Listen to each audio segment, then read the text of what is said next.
So I definitely don't understand what the issue is here. It's confusing to me. And as far as being upset on both sides, I feel it's because I feel like I'm in the middle of, on the one hand, the people that want to say life is just a dream, they criticize this because it's like, oh, you can't understand. It's the fundament of the universe. You can't look for a material explanation.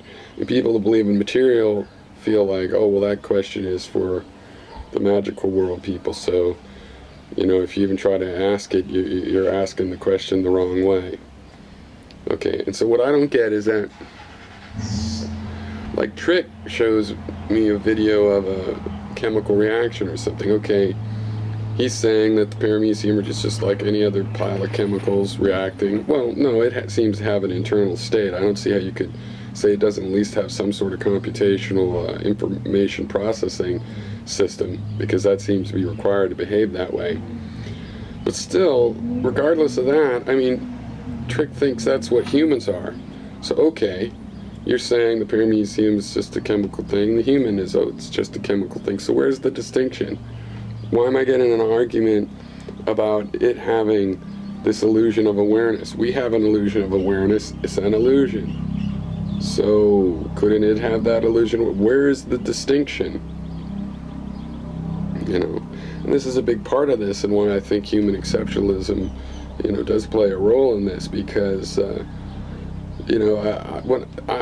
feel like I'm winning this argument over the long run, because I basically felt this way for decades, and I know I used to get a lot more argument saying even that mammals had this awareness.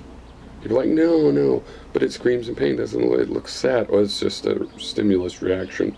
Well, just like humans, right? So it could also have things like awareness that humans have. And now most people believe that. Most people seem to accept that.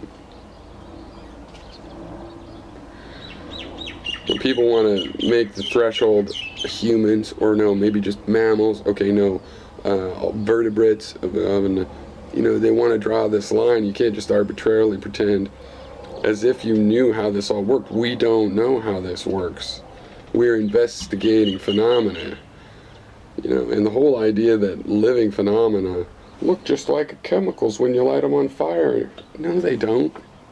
There's nobody that thinks gunpowder on fire, shooting around, burning up piles of gunpowder that happen to be connected, it looks alive.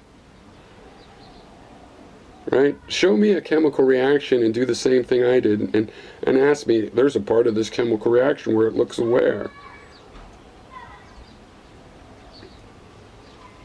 You can't even produce the illusion of it seeming that people are like, oh, but it's because it has DNA in it. You forget. We discovered what was alive and what wasn't from behavior. Then it turned out there was DNA in the things we had already said were alive. That validates and verifies to some degree the criteria we were using for life. We could tell life from the way the system behaves. You guys are going to have to face facts sometime, that not everything can be put in Newtonian terms. Quantum mechanics can't. There's such a thing as quantum computing. There's kinds of computation, kinds of information processing that can't be done with the Turing machine. Okay, it's not very far-fetched to think that biology will have exploited that part of physics that we don't understand yet, right? It exploited the photoelectric effect, billions of years before we figured out what it was, even a little bit. Yeah, I think biology pretty much is opportunistic about all physics. Cheers. So the big picture to me is that, see, Barklord sees some sort of a social struggle having to do with technology and science stuff. What I see is 2, 3, 10,000 years of slavery. And to me, I'm the kind of philosopher that my approach to philosophy has a lot to do with will. I think that's what philosophy is all about, how to make better reasoned judgments, how to inform the will. What kind of knowledge, what kind of reasoning can the will rely on? What kind of reasoning can it perform? And I see that, as most of us having been basically treated like slaves for thousands of years, they've been trying, the slave owners, to break the will of the common people, and it looks like it's broken. I mean, you guys don't see a difference between life and unlife. You don't trust your own will to do something. You don't trust someone else's will, and you're just becoming inert. Meanwhile, the world goes rolling along, and people of strong will who live, none of you guys are very easy to convince of anything. You guys have plenty strong will, but you don't believe in it. So it's like making it inert. It's like a kind of nihilism.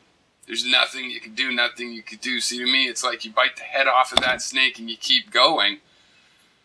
You don't deny will. You don't let the world or anybody cause a denial of will. And that even includes if will is an illusion. That doesn't mean it doesn't exist or you're off the hook for explaining that illusion.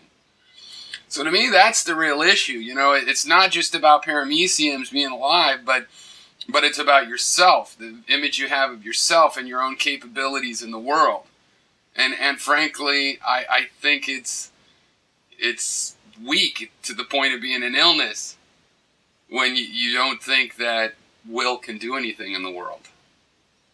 Doesn't make any sense to me.